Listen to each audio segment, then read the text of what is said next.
Hello all, welcome to Mysterious Medicos. இந்த வீடியோவில் நம்ம பார்க்க போகிற சப்ஜெக்ட் தோக்கி. என்ன டாபிக் அப்படின்னா அளவைகள். ஸோ இது ரொம்பவே முக்கியமான topic. By the same time நம்மளால் அவ்வளோ சீக்கிரமாக புரிஞ்சிக்க முடியாத கொஞ்சம் காம்ப்ளிகேட்டான டாபிக் தான் வந்து அளவைகள். இதை வந்து நம்ம ரிசர்ச் மெத்தடாலஜி, அதாவது தேர்ட் இயரில் வர ரிசர்ச் மெத்தடாலஜியில் வந்து இதை பார்ப்போம். இதை லாஜிக்ஸ் அப்படிங்கிற டாப்பிக்கில் வந்து நம்ம பார்ப்போம். பட் நம்மளுக்கு சிலபஸில் இது இல்லை. தட் மீன்ஸ் புக்கில் நம்மளுக்கு செப்பரேட்டாக இதுக்குன்னு இல்லை. நம்ம அளவுகள்னு புக்கில் கொடுத்துருப்பாங்க இல்லையா, அது பக்கத்தில் வந்து கொஞ்சம் இங்கிலீஷ் டேர்ம்ஸ்லையும் இருக்கும். நம்ம ரிசர்ச் மெத்தடாலஜி அந்த சப்ஜெக்ட் தேர்ட் இயர் வரும்போது அதையும் கொஞ்சம் படிச்சுக்கிட்டோன்னா எக்ஸாம்ஸ்க்கு வந்து ஈஸியாக இருக்கும். இப்போ நம்ம அளவைகளை வந்து சித்த ஆஸ்பெக்டில் என்னென்ன சொல்லியிருக்காங்க, அது எப்படிலாம் பண்ணணும் அப்படிங்கிறத பற்றி பார்க்கலாம். ஃபஸ்ட்டு வந்து அளவைகள் தெரிஞ்சுக்கிறதுக்கு முக்கியமாக எதை வச்சு நம்ம யூஸ் பண்ணுவாங்க அப்படின்னா அனுமானங்களால் தான் அளவைகளை வந்து அறிய முடியும் அப்படின்னு சொல்கிறாங்க. அதுக்கடுத்து என்ன அப்படின்னா பிரமேயங்கள்னு ஒரு விஷயங்கள் இருக்குது. அது எங்கே இருக்கும் அப்படின்னா அது வந்து வேதாந்த சித்தாந்த பாகங்களுக்குள்ளே வந்து அடாப்ட் ஆகிருக்கிற விஷயந்தான் வந்து பிரமேயங்கள். அதுக்கப்புறம் இந்த விஷயத்தெல்லாம் வந்து அளவைகள் அப்படின்னு சொல்கிற இந்த மெத்தடாலஜியை வந்து நம்ம ப்ராப்பராக தெரிஞ்சுக்கணும். ஸோ இது தெரிஞ்சுக்கிட்டால் மட்டும்தான் நம்மளால் ப்ராப்பராக ஒரு மெடிசன் எடுத்துகிட்டு போக முடியும். ஃபார் எக்ஸாம்பிள் இது வந்து லாஜிக்ஸ்னு சொல்லுவாங்க, அப்சர்வேஷன், எக்ஸ்பிரிமெண்ட், இன்ஃபரன்ஸ். ஸோ அது மாதிரி டேர்ம்ஸ் எல்லாம் நம்ம தெரிஞ்சுக்கிட்டால் தான் ப்ராப்பராக இப்போ ஒரு மெடிசன் நம்ம கண்டுபிடிக்கிறோன்னா அது பர்சன்ஸ்க்கு எப்படி ரீச் ஆகுது, ஒரு பப்ளிக்கிட்ட ரீச் ஆகிறதுக்கு முன்னாடி அது எப்படிலாம் அவங்க உடம்புல ஒர்க் ஆகுது, அதுக்கான எக்ஸ்பிரிமெண்ட்ஸ், அப்சர்வேஷன், அதுக்கான ரிசல்ட். ஸோ இது மாதிரி டேர்ம்ஸில் எடுத்துகிட்டு வரதான் வந்து அளவைகள்னு சொல்கிறோம். நெக்ஸ்ட் இது எந்த பேஜ் நம்பரில் இருக்குது அப்படின்னு சொன்னால் தோக்கி புக்கில் வந்து 71 பேஜ் நம்பரில் இருக்குது. அதில் ஒரு சாங் இருக்கும். ஸோ அளவை கண்டால் அப்படின்னு சொல்லிட்டு ஒரு சாங் ஸ்டார்ட் ஆகும். அது ரொம்ப இம்பார்ட்டண்டான சாங். ஸோ அதை படிச்சுக்கோங்க. நெக்ஸ்ட் இப்போ என்ன பண்ணுவோன்னா நம்ம அளவைகள் ஸ்டார்டிங்லேருந்தே பார்க்கலாம். ஸோ அளவைகளை வந்து அறியறதுக்கான பிரமாணங்கள் என்னென்ன அப்படின்னு பார்த்தோன்னா ஒரு 10 பிரமாணங்கள் இருக்குது. அதில் ஃபஸ்ட்டு 6 பிரமாணங்கள் வந்து இருக்குது. அந்த 6ல் வந்து இம்பார்ட்டன்ட், அதுக்கப்புறமா இருக்கிறது வந்து அவ்வளோ இம்பார்ட்டன்ட் இல்லாத மாதிரி செப்பரேட் பண்ணி கொடுத்துருக்காங்க. ஸோ செப்பரேட்டாக 6+4 அப்படிங்கிற மாதிரி கொடுத்துருக்காங்க. அதில் ஃபஸ்ட்டு 3 தான் வந்து மெத்தடாலஜியை யூஸ் பண்ணுவாங்க. ஃபஸ்ட்டு என்ன அப்படின்னா காட்சி, அதுக்கப்புறம் வந்து கருதல், அதுக்கப்புறம் உரை, அதுக்கப்புறம் இன்மை, பொருள், ஒப்பு, ஒழிவு, உண்மை, ஐதீகம், இயல்பு. ஸோ வந்து மோரோவர் 10 இருக்குது. பட் இம்பார்ட்டண்ட்டாக இருக்கிறது இந்த 3 தான். ஸோ இந்த 3க்குள்ளே வந்து இந்த மிச்சம் இருக்கிற 7 வந்து எப்படி அடங்கும் அப்படின்னு பார்த்தோம்னா இந்த 4th ஒன், அதுக்கப்புறம் இந்த 6th ஒன், அதுக்கப்புறம் இந்த 10th ஒன். இது 3 டேர்ம்ஸும் வந்து இந்த ஃபஸ்ட்டு காட்சி இருக்கு இல்லையா, இந்த டேர்ம்குள்ளே வந்து அடங்கிடும்.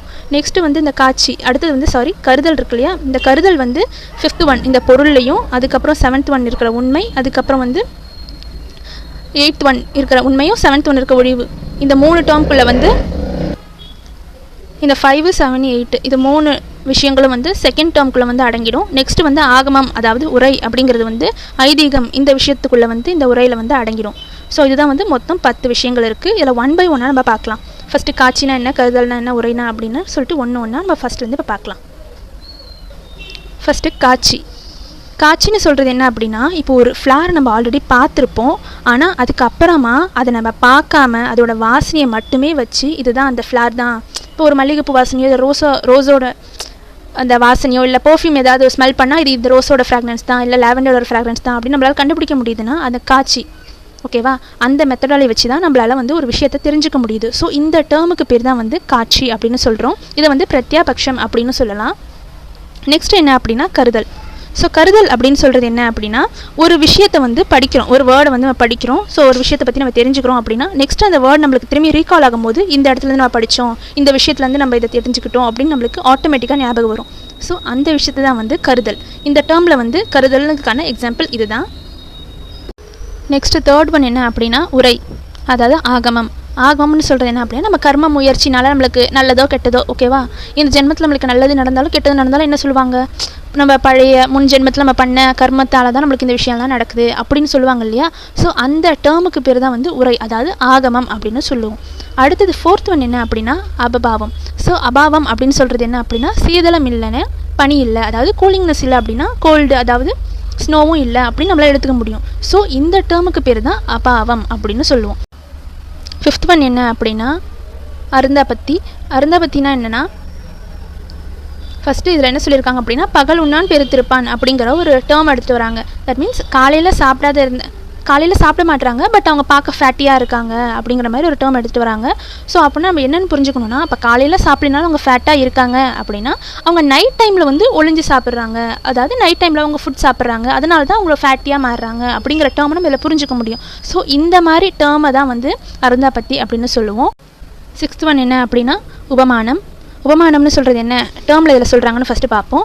ஆமாம்னு சொல்லிட்டு ஒரு பசு இருக்குது, அதாவது ஒரு மிருகம் இருக்குது, அது பார்க்க எப்படி இருக்கும் அப்படின்னா பசு மாதிரி இருக்கும் அப்படின்னு கேள்விப்பட்ட ஒரு பர்சன் என்ன பண்ணுறாரு அப்படின்னா காட்டுக்கு போய் ஒரு பசு மாதிரி இருக்கிற ஒரு விலங்கை பார்த்துட்டு அது பேர் தான் ஆமாம் போல் அப்படின்னு சொல்லிட்டு தெரிஞ்சுக்கிட்டு வராரு.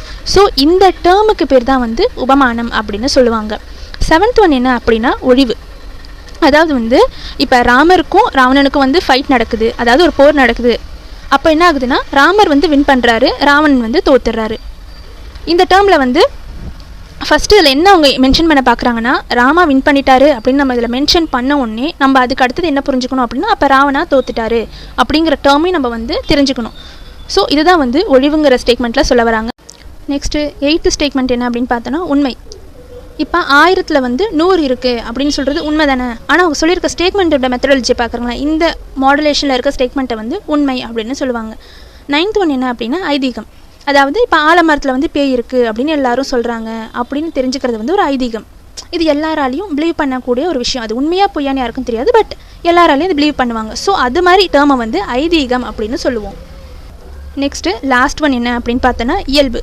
அதாவது பூத்துது அப்படின்னா மரத்துக்கு மேலே தானே இருக்கும், ஓகேவா. ஒரு நார்மலாக ஒரு விஷயம் இருக்குன்னா இதுதான் வந்து இயல்பு. இந்த டேர்மில் வர்றது வந்து இதுதான். ஸோ ஓவரால் நம்ம என்ன பண்ணியிருக்கோம் அப்படின்னா அனுமானம், ஆகமம், கருதல், காட்சி எல்லாத்தையுமே நம்ம வந்து ஃபுல்லாக என்னென்ன டேர்ம்ஸ்னு சொல்லிட்டு அளவைகளில் பார்த்தாச்சு. இந்த இடத்துல அளவைகள் முடித்தோம். லாஸ்ட்டில் வந்து இது ஃபுல் டேர்ம்ஸ் எல்லாத்தையும் முடிச்சு வச்சோம். ஸோ இது எல்லாத்தையும் முடிச்சுட்டு இப்போ லாஸ்ட்டில் என்ன வந்திருக்கோம் அப்படின்னா விகற்ப காட்சியிலேருந்து பார்க்க போகிறோம். ஸோ இதில் என்ன ஸ்டார்ட் ஆகுது அப்படின்னா இதில் 5 விதமான பாகங்கள் இருக்குது. என்னென்ன அப்படின்னு பார்த்தோன்னா ஃபஸ்ட்டு வந்து பெயர், அதுக்கப்புறம் ஜாதி, குணம், கண்மம், பொருள், ஓகேவா. இப்போ ஒரு மாமரம்னு எடுத்துக்கிட்டோன்னா மாமரத்தோட அந்த நேம் என்னென்னா மான் ஸ்டார்ட் ஆகும். ஸோ அதோட தன்மை என்னென்னா ஒரு மாவோட தன்மை. நெக்ஸ்ட் குணமில் என்ன இருக்கும் அப்படின்னா அதோட கலர், அதுக்கப்புறம் அதோட ஷேப் இருக்கும். அதில் கண்மம் அப்படின்னு சொல்கிறது வந்து அது அசைகிறது, நிற்கிறது, இதெல்லாம் வந்து அந்த கண்மமில் வரும். நெக்ஸ்ட் பொருள் அப்படின்னா அந்த மாமரம்னா என்னது, மரம், ஓகேவா. ஸோ அதுதான் வந்து பொருளுங்கிற இடத்துல வந்து வரும். இப்போ ஃபஸ்ட்டு என்னென்ன முக்கியமானது ஃபஸ்ட் டைம் பார்த்த மாதிரி காட்சி, அப்புறம் வந்து கருதல், உரை, இது 3 தான் வந்து ரொம்பவே இம்பார்ட்டன்ட் அளவைகளில். ஸோ அதுக்கான எக்ஸ்ப்ளனேஷன்ஸ்லாம் நம்மளுக்கு கொடுத்துருக்காங்க. இதில் 1 by 1 பார்க்கலாம். ஃபஸ்ட்டு வந்து காட்சின்னு சொல்கிறது என்னென்னா அதை வந்து 4 டைப்ஸாக வந்து டிஃப்ரென்ஷியேட் பண்ணியிருக்காங்க. என்னென்ன அப்படின்னு சொன்னால் இந்திரிய காட்சி, அப்புறம் வந்து மனதுக்கு காட்சி, அதுக்கப்புறம் தன்வேதனை காட்சி, யோக காட்சி. ஃபஸ்ட்டு இந்திரியங்களால் அறியறதை வந்து இந்திரிய காட்சினும், நெக்ஸ்ட்டு வந்து அந்த இந்திரியத்தை வந்து அந்த காரணத்தோட யூஸால் நம்மளால் தெரிஞ்சுக்க முடியுது அப்படின்னா அது மனோதக காட்சினும். அதுக்கடுத்து என்ன அப்படின்னா தன்வேதனை காட்சி அப்படின்னா இன்பம் துன்பம் ரெண்டுமே வந்து ஆன்மா விட்டு நீங்காமல் இருக்கு இல்லையா, அந்த மாதிரி விஷனை வந்து தன்வேதனை காட்சினும். அதுக்கு அடுத்தது என்ன அப்படின்னா யோக காட்சி. அதாவது இருக்கிற இடத்துலையே என்ன நடக்குது, ஏது நடக்குதுன்னு எல்லா விஷயத்தையும் தெரிஞ்சுக்கிற நாலேஜ் தான் வந்து யோக காட்சி அப்படின்னு சொல்லுவாங்க. இதில் சமாதி அப்படின்னு சொல்கிறது, சம் அப்படின்னு சொல்கிறது நன்றாக அப்படின்னு அர்த்தம், ஆதி அப்படின்னு சொல்கிறது வைத்தல். அதாவது மனசை வந்து சிவனோட திருவடியில் வந்து வைக்கிறது தான் வந்து சமாதி அப்படிங்கிறதுக்கான மீனிங்.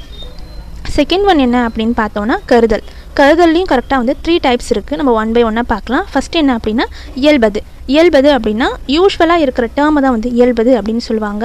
அது என்ன எக்ஸாம்பிளில் கொடுத்துருக்காங்க அப்படின்னு பார்த்தோன்னா பூத்தது என்றால் மரத்தில் மரம் இருக்குது, தட் மீன்ஸ் பூத்திருக்கு, ஓகேவா. அப்போனா மரத்துக்கு மேலே வந்து ஃப்ளார் இருக்குது அப்படின்னு எடுத்துக்க முடியும், ஓகேவா. இது ஒரு இயல்பான விஷயம். இதுதான் வந்து இயல்பதில் சொல்லியிருக்காங்க.